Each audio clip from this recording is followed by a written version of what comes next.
Je suis ravie d'annoncer une collaboration avec IA et Dragon Age. À la réception de leur email, j'étais si excitée que j'ai peut-être avoué avoir une relation parasociale avec Cullen, l'un des compagnons de leur dernier jeu. Il est temps de vous dire qu'aujourd'hui, je vais recréer l'un des personnages favoris de Dragon Age, Lace Harding, dans son nouveau design du Veilguard.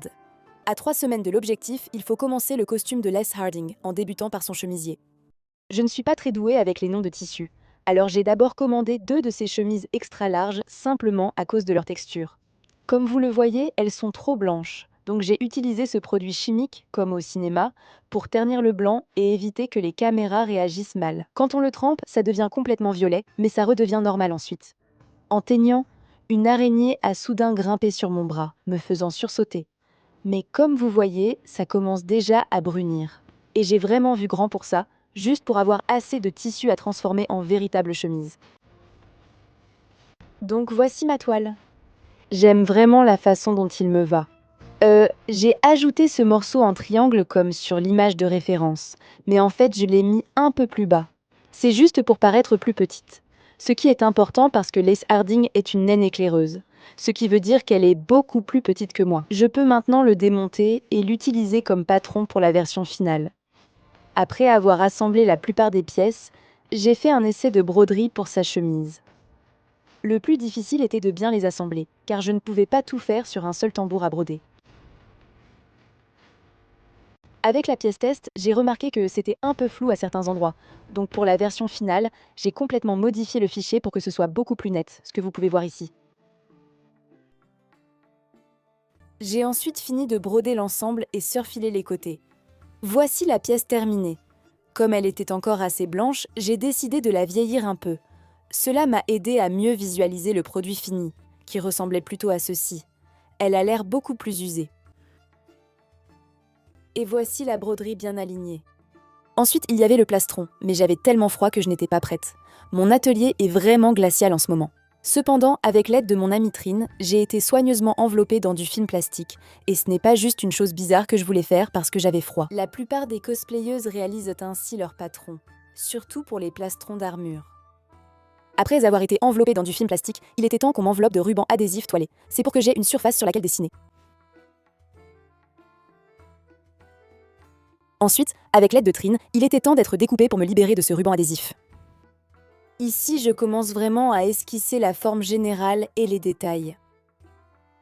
Ensuite, je peux le découper pour m'assurer que c'est la bonne forme.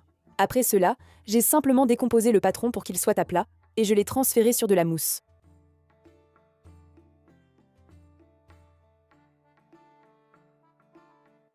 Puis, j'ai tracé ces morceaux de mousse avec une marge de couture sur le faux cuir. Maintenant, fidèle à mon côté gremlin, je refuse d'utiliser la table et je préfère simplement me déplacer maladroitement sur le tissu.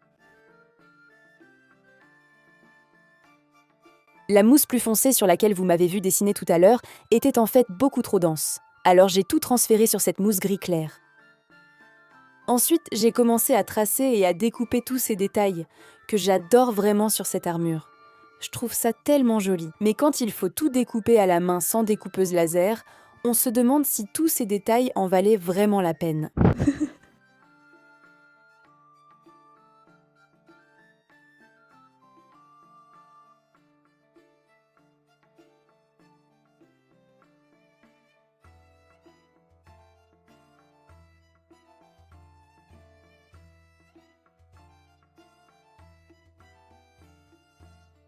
Juste parce que je voulais que ce soit encore plus joli, j'ai surpiqué autour de chaque petit détail, ce qui m'a pris un temps fou. Je pense que ça en valait la peine. Une fois que toutes les pièces ont été cousues ensemble, j'ai commencé à les coller. Ça fait vraiment peur.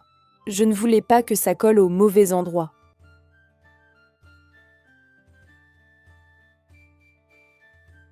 Regardez ma danse de joie quand je comprends que tout mon travail en valait la peine. J'ai ajouté quelques surpiqûres pour les détails, parce que pourquoi pas?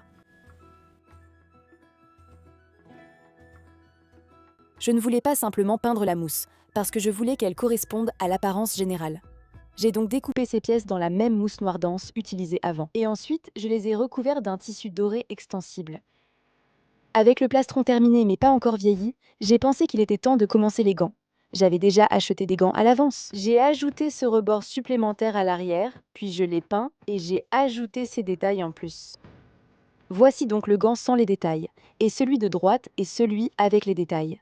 Et après un peu de patine, ils ont vraiment l'air faits main et bien usés. Ensuite, il était temps de commencer les brassards en utilisant le même tissu en faux cuir. Ceux-ci sont particulièrement amusants à fabriquer.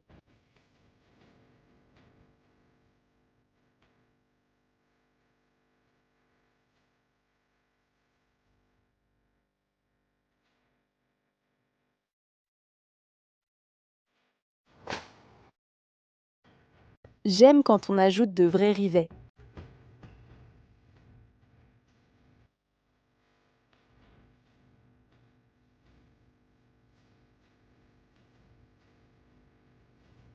Je les ai trouvés si jolis que je les ai vite patinés.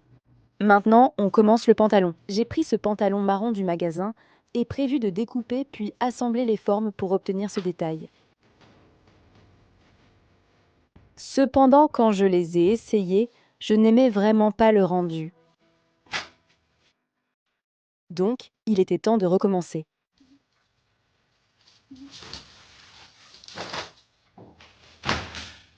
J'ai trouvé un patron de pantalon simple en ligne.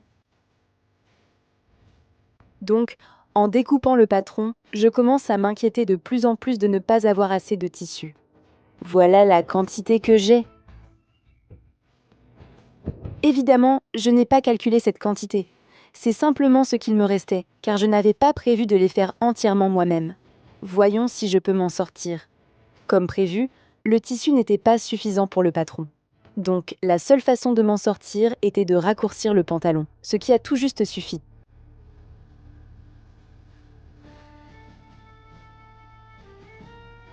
Bon, alors après avoir commis tous les crimes possibles en couture, j'ai réussi à tout faire rentrer. J'espère donc que ce pantalon n'est pas trop court. Voyons voir. Comme je refais ce pantalon, je trouve que c'est beaucoup plus propre et j'en suis vraiment contente. C'est justement ce que je détestais sur l'autre version du pantalon. Donc je vais découper cette partie, puis coudre un panneau à l'intérieur. Je n'ai pas vraiment besoin de faire autant d'efforts, mais sur l'image de référence, il n'y a pas de couture ici, donc voilà. Moment de vérité. Bon, je dois couper ça maintenant. Moment de vérité, il faut le faire.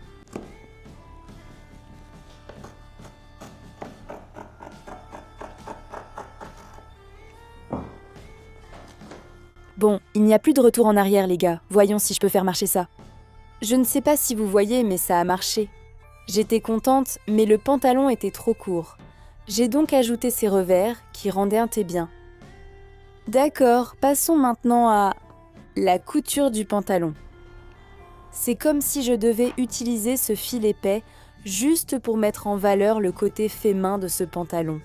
Et j'ai secrètement redouté cette étape pendant tout le projet. Mais oui, évidemment, c'est un tissu assez épais et comme tu peux le voir, c'est vraiment amusant. J'adore ça et c'est vraiment rapide.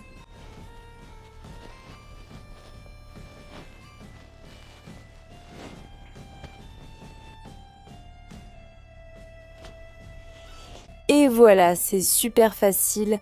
Et ensuite, tu obtiens un seul point et probablement environ 8000 autres à faire. Mais je n'ai pas envie de le faire comme ça, alors je pense que je vais brûler quelques trous. J'ai mis tant de temps à mesurer ces trous que Kuma s'est endormi sur mon dos. Puis après avoir brûlé les trous, voilà à quelle vitesse ça allait. Ils sont terminés, youpi! Donc après ce grand succès, il était temps de fabriquer l'armure des jambes. Et encore une fois, j'ai commencé par envelopper ma jambe dans du film plastique, puis cette fois j'ai utilisé du ruban de masquage pour dessiner le patron. Tout comme pour le torse, j'ai ensuite transféré le patron sur une mousse très fine. Après avoir collé les pièces ensemble, j'ai fait un test rapide pour m'assurer que l'apparence était correcte et que les mouvements étaient bons. Une fois satisfaite, j'ai tout transféré sur le tissu. Ensuite, sur l'armure de jambe de Harding, elle a ses boutonnières. Je pense que ce sont des boutonnières, alors j'ai réglé ma machine sur le point boutonnière et cousu ces détails. Ma superviseuse Kuma était très impliquée.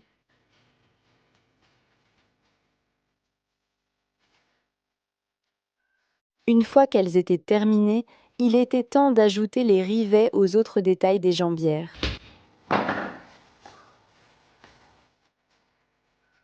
Ensuite, j'ai juste enveloppé les détails du haut dans le même tissu que le pantalon.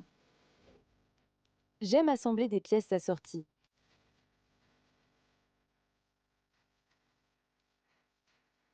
Et bien sûr, encore plus de surpiqûres. Cependant, à ce stade du projet, j'adorais vraiment faire des surpiqûres, donc c'était un vrai plaisir, et comme vous pouvez le voir, je pense que ça en valait totalement la peine. Encore une fois, tout comme pour le t-shirt, j'ai décidé de mettre un peu de fausse salissure, comme un effet vieilli, sur le bas. J'ai modélisé en 3D et imprimé ces rivets uniques qu'on retrouvait partout sur la tenue de Harding. Et j'ai juste vaporisé, puis j'ai frotté un peu de peinture à la cire dorée.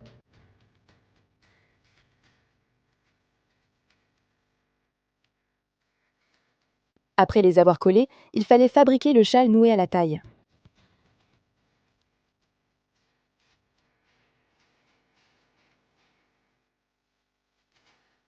C'était une réalisation assez rapide, alors j'ai décidé de passer au gilet. Ce gilet est presque entièrement caché. Cependant, je voulais vraiment lui donner chaque détail qu'il méritait, en commençant par ces sortes de chaudrons en mousse. Après avoir obtenu leur forme, j'ai choisi de revenir au tissu. Cependant, ce tissu bleu était beaucoup trop fin. Alors je les ai en fait doublés avec ce faux cuir dont je ne pense pas me servir autrement. Après avoir ajouté plus de surpiqûre pour lui donner cet aspect fait main, il était temps d'assembler le reste du tissu, en commençant par cette doublure en tissu Sherpa. Ce truc a perdu ses fibres partout. Après cela, il était temps de vous montrer ce que Trin faisait pendant que je réalisais ces pièces. Comme vous le voyez, elle a commencé par un patron d'essai.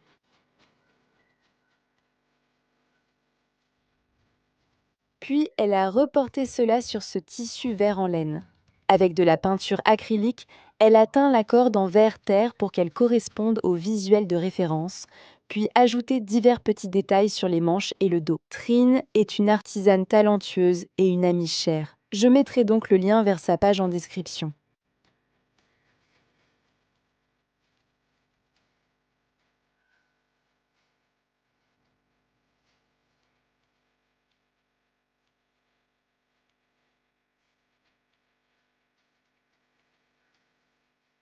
Nous avons essayé toutes les pièces pour vérifier notre progression.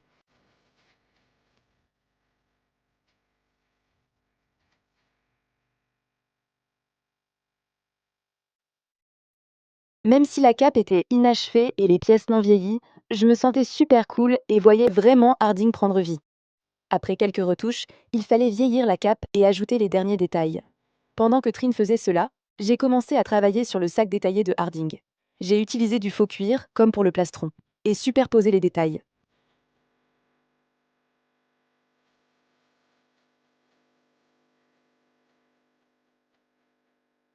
J'ai utilisé cette peinture en relief 3D pour créer des faux rivets, puis je les ai peints en doré. Il existe sûrement une meilleure méthode, mais j'apprécie celle-ci car elle est très rapide et efficace. Toutes les pièces finies, il fallait maintenant vieillir chaque partie en détail. J'ai commencé par les jambes, appliqué cette peinture à l'huile dans les fissures et ajouté des lavis pour des taches d'eau. Le produit fini ressemblait à cela et donne vraiment l'impression d'avoir beaucoup vécu.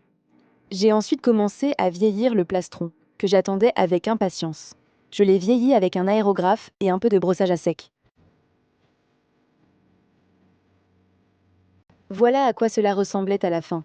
Et je trouve ça tellement joli, surtout avec le châle à la taille. Je voulais vraiment masquer l'autre tissu plus clair pour pouvoir pulvériser l'ensemble dans un bleu plus foncé. Ensuite, j'ai vieilli toutes les autres pièces, ce qui, je pense, l'a complètement transformé. Voici le rendu final vieilli réalisé par Trin sur la cape.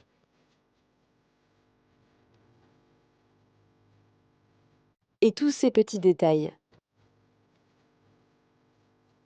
Il ne restait plus qu'à créer son arc et sa flèche, ce que j'ai fait en modélisant et imprimant en 3D, puis en les peignant. Et enfin, toutes les pièces sont terminées.